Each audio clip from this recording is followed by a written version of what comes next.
Yooyyaa ashamaa akkam jirtu YouTube chaanalii kanaaf haaraa yoo taatan subscribe gochuun dagatina mallattoo beeliis banaa godhaa. Pirezidaantiin Ruwaandaa Paawul Kaagaamee waldaa kiristaanaa yookaan pirootestaantii 6,000 akka cufamu godhe. Waldaa kiristaanaa banuuf gaggeessaan waldaa kiristaanaa kamiyyuu barnoota tiyooloojii digirii qabaachuu qaba. Ani kanaa booda waldaan kiristaanaa lafa daldalaa gaafataatu dhaabbadhee hin ilaalu jechuudhaan biyya xiqqoo Ruwaandaa kana fakkaatu keessatti hospitaalli gaafii manni barnootaa gaariin otoo hin jiraatin tajaajiltoonni sobduu ta'an baay'ataniiru. Kanaaf seerri waan kana to'atu kanaa booda baheeraa jedhan. Seerri akkasii kun biyya keenya keessattis otoo bahee nama meeqatu hojii dhaba seetani. Isin hoo maal jettu laatame? Waan hin argin qabna laata. Dargaggoon waggaa 17 Addabaabayitti harki duubatti hidhamee yoo ajjeefamu agarreerra. Namni fayyaatti abiddaan yoo gubamu agarreerra. Abbootiin gadaa bakka jiilarraa jiranitti lafa ciibsamanitti yoo ajjeefaman agarre. Qonnaan bultootni qeerraa guuramanii qarqara allayyaatti ajjeefamanii allayyaatti yoo gataman agarre. Dargaggoon boor naman ta'a jedheetu abdatu rasaasan rukutamee lubbuun dafee keessaa boodinaan maali kun daftee hin duutu jedhamee yoo itti qoosamu agarre.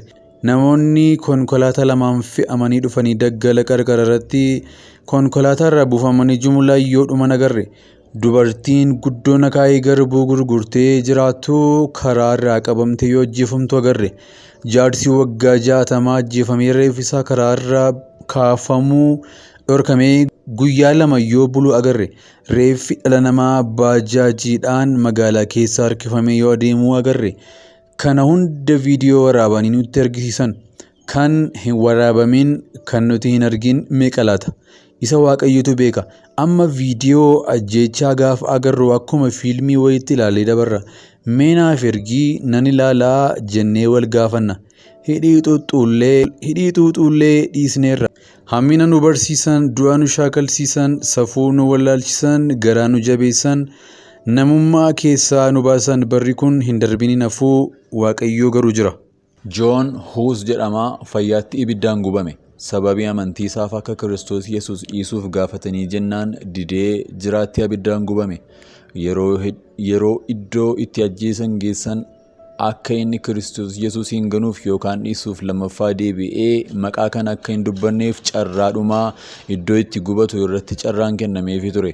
Inni garuu carraa kana tuffatee lubbuusaa dabarsee Kiristoos kennuun ibiddaan gara gubachuu filate.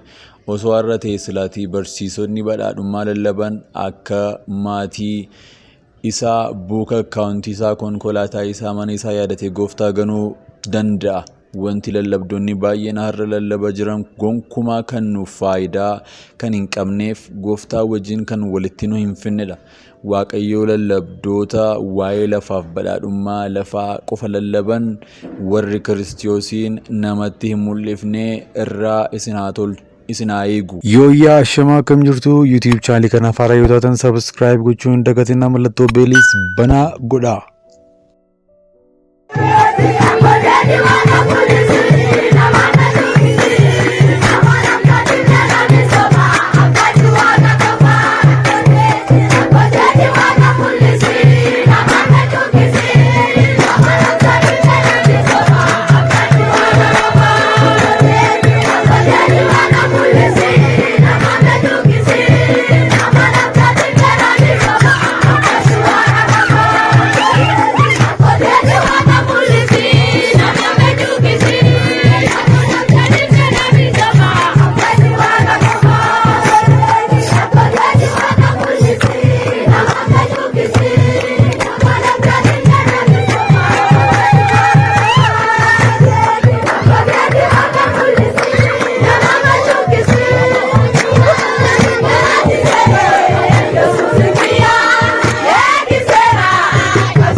Obboleessi qondaalaa Abaaboo Lammii Beenyaa akkamitti ajjeefame? Sanbata darbee magaalaa Naqamteetti kan ajjeefame barataa Hundaa'ol Beenyaa guyyoota 3f reeffi isaa dhorkamee ture. Wiixata sirni awwaalcha isaa raawwatamu maatiin isaa himan.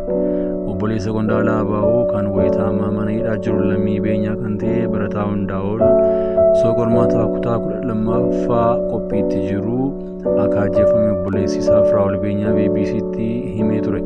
Barataan kun rasaasaan ajjeefamuu fi reeffi isaa guyyoota 3 darbaniif hospitaala magaalaa Naqamtee akka ture maddeen hospitaalicha keessa jiran irraa mirkaneeffamee jira. Hundaa'ol Beenyaa barataa kutaa 12ffaati. Magaalaa Naqamteetti barataa kan ture yoo ta'u, jimaata darbee galgala magaalaa Naqamtee naannoo Rift Vaalii jedhamee beekamutti ajjeefame. Obboleessi isaa Firaa'ol Beenyaa akka Hundaa'ol itti ajjeefame wayita dubbatu, jimaata darbee magaalaa Naqamtee keessa dhukaasni turuu himuun eegalee borumtii isaa namni dhukaasa sanaan du'e jiraachuu dhageenye jedhe. Sana booda namoonni wayita suuraa obboleessa isaa miidiyaa hawaasaa irratti qoodan arguu hime. Suuraa argee wayitan qoradhuun dhugaa ta'uu isaa mirkaneeffadhee jedha Firaa'ol. Wayita obboleessi isaa ajjeefamu akka bira hin turre kan dubbatu Firaa'ol namoota naannoo sana turan haala ture yaafachuu kaase. Obboleessi isaa ajjeefamee ijoollee biroo waliin manatti qo'achaa erga turanii booda gara galgalaa shaayii dhuguuf naannoo Rift Vaaliitti bahanii jedhe. Bakka sanatti waan ajajatan osoo eeggataa jiranii dhukaasni qaamolee nageenyaa seenii isaan irratti baname. Hundaa'ol ajjeefamuun namoonni isa waliin turan qabaman jechuun haala ture ibse.